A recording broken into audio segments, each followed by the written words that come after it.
اعوذ باللہ من الشیطان الرجیم بسم اللہ الرحمن الرحیم۔ پاکستان اور دنیا بھر سے بول اسلام آفیشیل پر سننے اور دیکھنے والے تمام اہل اسلام بھائیوں السلام علیکم جی۔ تو آج ذکر کرتے ہیں تابوت سکینہ کا اور اس میں تمام انبیاء کے تبرکات کا۔ تو وہ کچھ یوں ہے، یہ شمشاد کی لکڑی کا ایک صندوق تھا جو حضرت آدم علیہ السلام پر نازل ہوا تھا۔ یہ حضرت آدم علیہ السلام کی آخری زندگی تک حضرت آدم علیہ السلام کے پاس ہی رہا، پھر بطور میراث یک کے بعد دیگر آپ کی اولاد کو ملتا رہا، یہاں تک کہ یہ حضرت یعقوب علیہ السلام کو ملا، اور حضرت یعقوب علیہ السلام کے بعد حضرت یعقوب علیہ السلام کی اولاد بنی اسرائیل کے قبضے میں رہا، اور حضرت موسیٰ علیہ السلام کو مل گیا۔ تو آپ علیہ السلام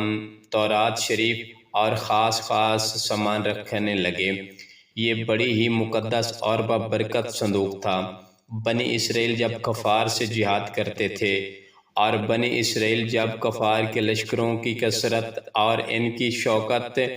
دیکھ کر سہم جاتے اور ان کے سینوں میں دل دھڑکنے لگتے، تو وہ اس صندوق کو اپنے آگے رکھ لیتے تھے۔ تو اس صندوق سے ایسی رحمتوں اور برکتوں کا ظہور ہوتا تھا کہ مجاہدین کے دلوں میں سکون و اطمینان کا سامان پیدا ہو جاتا تھا، اور مجاہدین کے سینوں میں لرزتے ہوئے دل پتھر کی چٹانوں سے زیادہ مضبوط ہو جاتے تھے۔ اور جس قدر صندوق آگے بڑھتا تھا اور سامان سے نصر من اللہ و فتح قریب کی بشارت عظمی نازل ہوا کرتی تھی، اور فتح مبین حاصل ہو جایا کرتی تھی۔ اور جب بنی اسرائیل میں کوئی اختلاف پیدا ہو جاتا تھا تو لوگ اسی صندوق سے فیصلہ کرواتے تھے، اور اس صندوق سے فیصلہ کی آواز اور فتح کی بشارت سنی جاتی تھی۔ بنی اسرائیل اس صندوق کو اپنے آگے رکھ کر اور اس کو وسیلہ بنا کر دعائیں مانگتے تھے، تو ان کی دعائیں قبول ہو جاتی تھی،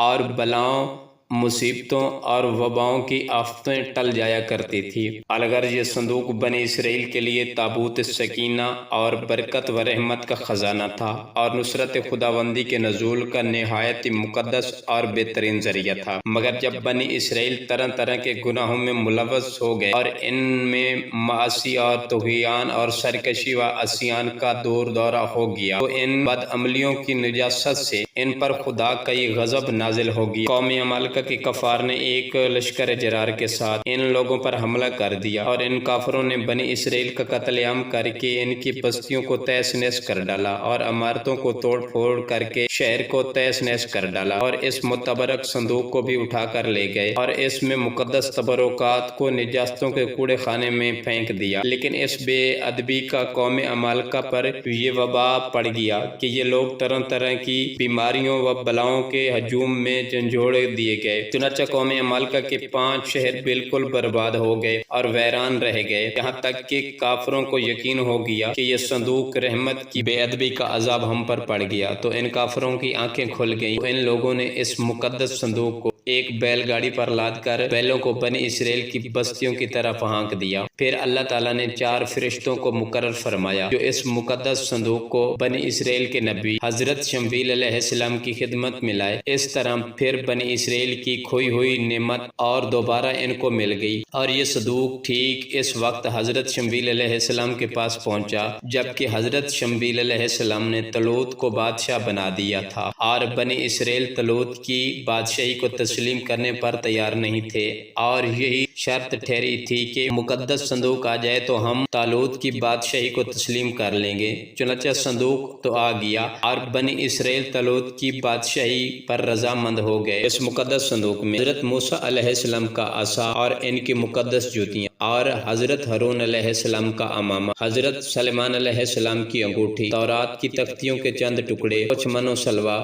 اس کے علاوہ حضرات انبیاء کرام علیہم السلام کی سورات کے ہیلے وغیرہ سب سامان تھے۔ قرآن مجید میں خداوند قدوس نے سورہ بقرہ میں اس مقدس صندوق کا تذکرہ کرتے ہوئے فرمایا ہے، جس کا ترجمہ یہ ہے، اور ان کے نبی حضرت شمویل علیہ السلام نے فرمایا کہ اے طالوت کی بادشاہی کا نشان یہ ہے کہ تمہارے پاس وہ صندوق آ جائے گا جس میں تمہارے رب کی طرف سے تمہارے دلوں کا چین اور حضرت موسیٰ علیہ السلام اور حضرت ہارون علیہ السلام کے کچھ تبرکات ہیں۔ فرشتے اس صندوق کو اٹھا کر لائیں گے، یقیناً اس میں تمہارے لیے بڑی نشانی ہے، اگر تم ایمان رکھتے ہو تو۔